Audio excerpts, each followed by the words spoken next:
कि कैलू न कवनो सिंगार तबो निकला गेलो अखिए से दिलवा में गोली दागेलू और फुलवा से खुशबू मंगा के बदरा से कजरा चोरा के हाँ फुलवा से खुशबू मंगा के बदरा से कजरा चोरा के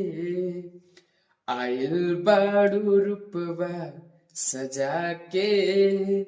देखी चांद भी छुप जाई शर्मा के आइल बाड़ू रूपवा सजा के देखी चांद भी छुप जाई शर्मा